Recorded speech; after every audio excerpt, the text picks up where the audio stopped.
Check for palindrome. Check for palindrome. तो program कहता है कि हमें यूजर से एक नंबर इनपुट कराना है और हम ये मैसेज डिस्प्ले कराएंगे कि वो जो नंबर यूजर ने इनपुट किया वो पैलिंड्रोम नंबर है या फिर नहीं है। तो उसके लिए यही पता होना चाहिए पैलिंड्रोम नंबर होता क्या है। पैलिंड्रोम नंबर वो होता है जिसे हम सीधा रीड करें और उल्टा रीड करें सेम रहता है। जैसे एन हमने यूजर से इनपुट कराया है 121 और 121 का रिवर्स क्या है, 121 ही है इसका रिवर्स। तो यानी कि 121 क्या है, पैलिंड्रोम नंबर।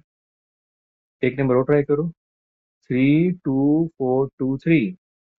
32423 को रिवर्स करेंगे तो सेम 32423 आएगा। तो ये भी हमारे क्या है, पैलिंड्रोम नंबर। एक नंबर और ट्राई करो, 3275। अब 3275 को रिवर्स करेंगे तो क्या आंसर आएगा, 5723। जो कि दोनों नंबर सेम नहीं है, तो ये फिर पैलिंड्रोम भी नहीं है। क्लियर पैलिंड्रोम क्या होता है, तो देखते हैं इसका कोड। इंट में सबसे पहले वेरिएबल डिक्लेयर कर लेते हैं एन, वो नंबर जो यूजर से इनपुट कराएंगे। एम चाहिए होगा फिर हमको, और रिवर्स भी चाहिए हमको, और सबसे इम्पोर्टेंट ये नम। क्यों, अभी देखेंगे।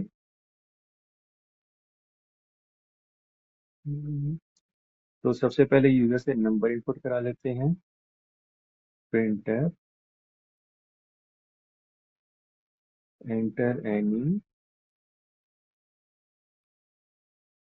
Number scan %d comma %n।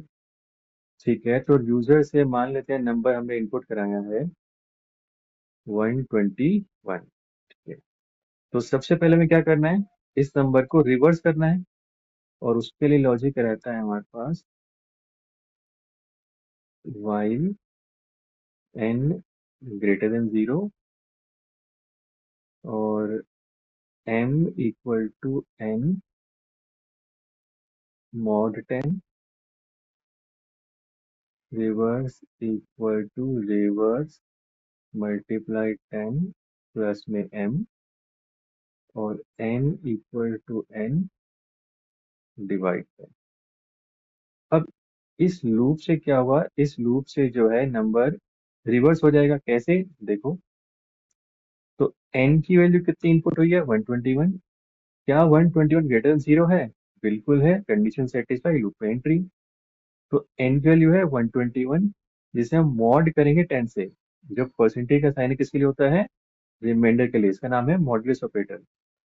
तो किसी भी नंबर को अगर 10 से डिवाइड किया जाता है, किसी भी नंबर को अगर 10 से डिवाइड करते हैं, तो रिमाइंडर उसी नंबर की लास्ट डिजिट ही होती है।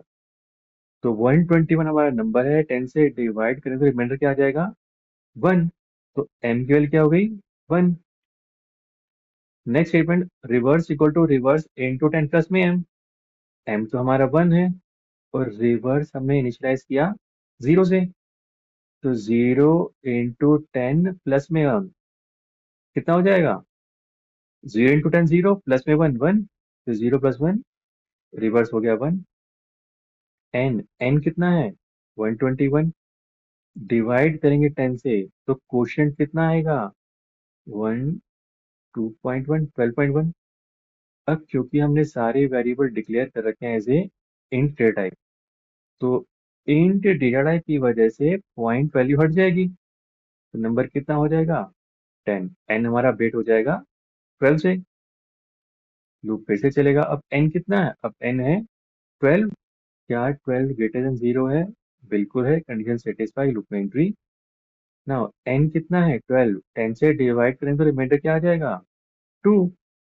नाउ m है 2, रिवर्स की लास्ट अपडेटेड वैल्यू क्या थी, 1। तो 1 इंटू 10, 10। 10 प्लस 2 कितना, 12। ठीक है, आगे बढ़ते हैं। n equal to n by 10। n कितना है, 12। 12 को 10 से डिवाइड करेंगे तो वो 1.2। अब इंट डेटा की वजह से 0.2 हट जाएगा, तो बचेगा कितना? 1। एन हमारा 1 रहेगा। ठीक है, वापस चलते हैं। अब एन कितना है? 1। 1 is still greater than 0, condition satisfy, loop में एंट्री। ना 1 जो है 10 से डिवाइड होगा तो रिमाइंडर क्या आएगा? देखो, नंबर अगर स्मॉलर देन है 10 से तो वही हमारा रिमाइंडर कहलाएगा, वही हमारा रिमाइंडर कहलाएगा, तो 1 ही रिमाइंडर बनेगा। तो m हो चुका है 1। रिवर्स में लास्ट अपडेटेड वैल्यू क्या थी? 12। 12 इंटू 10, 120। 120 प्लस 1 कितना होता है? 121 है। n equal to n by 10। n कितना है? 1। 1 को डिवाइड करके 10 से क्या जाएगा? 0.1। 0.1 हटेगा तो n अपडेट हो जाएगा 0 से, लूप फिर से चलेगा। अब क्या 0 ग्रेटर देन 0 होता है? नहीं, कंडीशन फॉल्स, लूप से बाहर।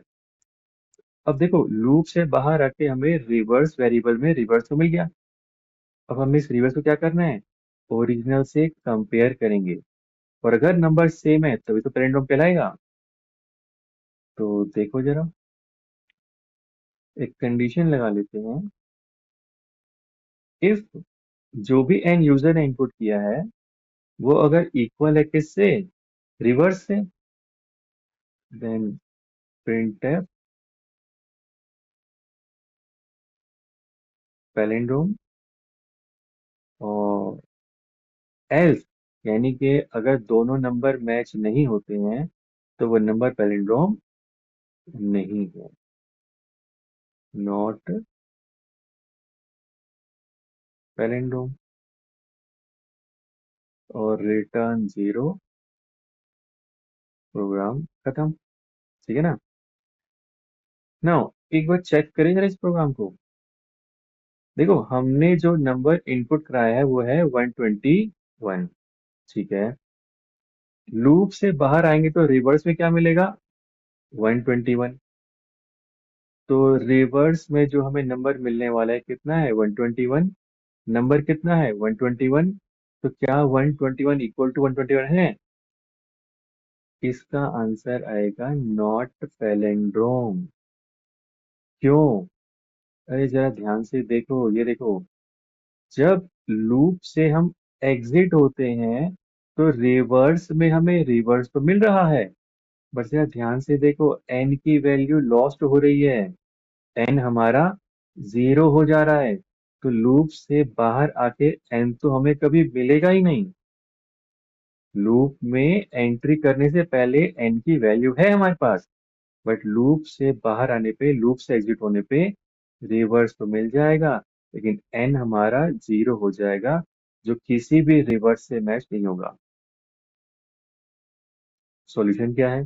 देखो, देखो, लूप में एंट्री करने से पहले तो वैल्यू है ना हमारे पास, तो हम एक काम करते हैं, यही एन की वैल्यू हम नम वेरिएबल में असाइन कर देते हैं। तो एन कितना? 121, जो कि हमने नम में कॉपी कर दिया। अब लूप से बाहर आके एन तो हमारा लॉस हो जाएगा, बट वही एन की वैल्यू यहाँ पे नम में सेव है, तो हम यहाँ पे नम से कंपेयर करेंगे रिवर्स को, और 121 से 121 कंपेयर हो जाएगा, नंबर सेम है, तो अब आ जाएगा ना पैलिंड्रोम। आई बात समझ में? तो ये था प्रोग्राम, किसी नंबर को चेक करने का कि पैलिंड्रोम है या नहीं।